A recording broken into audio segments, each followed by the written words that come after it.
we are moving on to the cache converters with their wonderful project, Quaff the Shelf. We're going to be starting off, passing over to Gareth to take us through it. Gareth, after you. So yeah, we're Team Cache Converters, so we developed a mobile and web app called Quaff the Shelf. And I don't know about you, but when I've had a busy day running around collecting hexagons and collecting my Greg's free sausage rolls, there's nothing I want more than to sit down, relax, read a book. But the problem I've got is what drink do I take when I'm reading that book?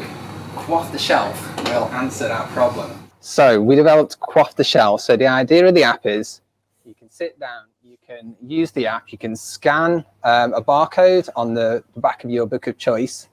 And with that, you will get a recommendation for a drink. So you can set up a user profile, choose alcoholic, non-alcoholic drinks. It will recommend a drink to you, and you can also improve those recommendations over time by up and down voting those recommendations. So what I'm going to do is pass you over to Izzy, who's going to give you a bit more information on how that works. Next slide, please. And we'll just click through to the demo. So here's our landing page. We can either log in as a pre-existing user, or we're going to follow the flow for someone creating an account for the first time. So once you've set your password, create account, you'll go to your profile page where you'll set some basic details. And most importantly for our app, you'll go through and select the kind of drinks you would like. This person is maybe going to do dry January, so they're just going to choose some non-alcoholic options. Once we've saved, we'll see that, and then we can head to the home page. We can see we've got an empty library so far. So we're going to add a new book to get started. We can either do this manually. You'll type in the ISBN for your book.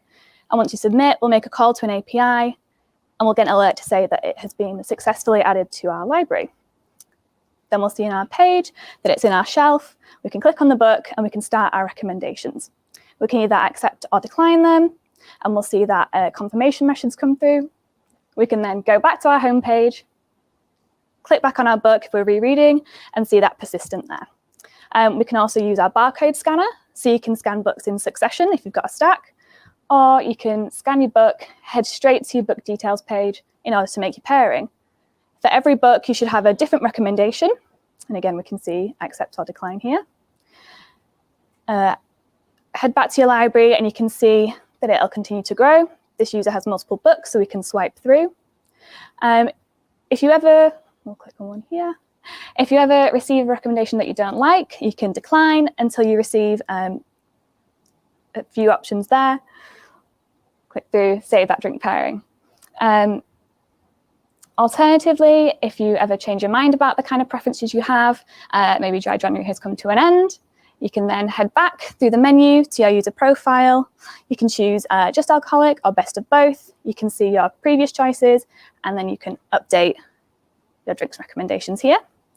Once we've saved again, we'll then head home, and we should immediately see that change reflected on our book.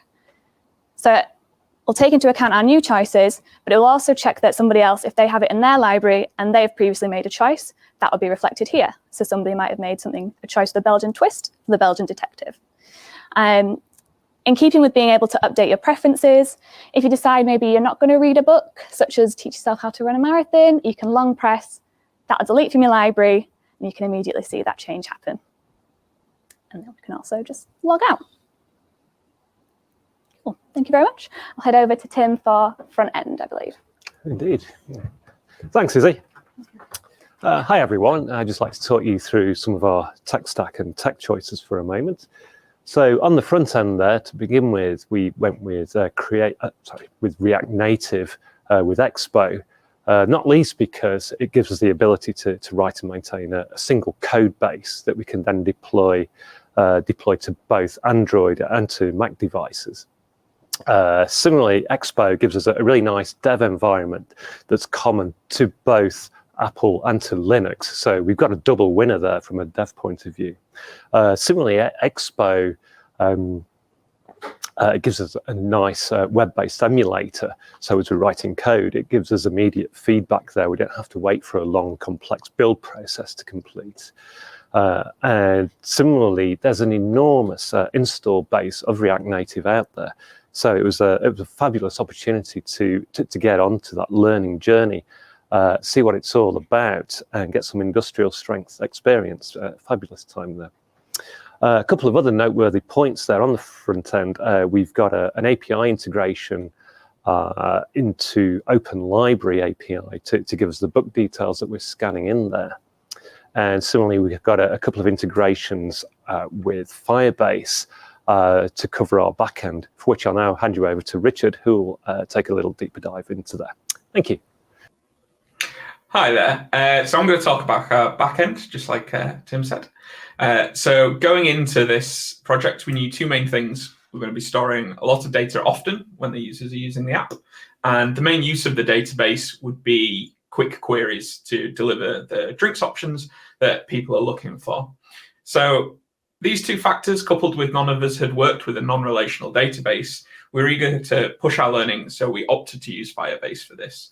We did look at other backends, however, but with Firebase also offering inbuilt functionality for storing signups and authenticating users, including other options for login such as Google and Facebook, we made it our dead search. We ended on Firebase, and we're glad we did. A lot of the app's primary function is to be able to offer a good suggestion of a drink, and how this is done is closely linked with this Firestore backend. Sorry.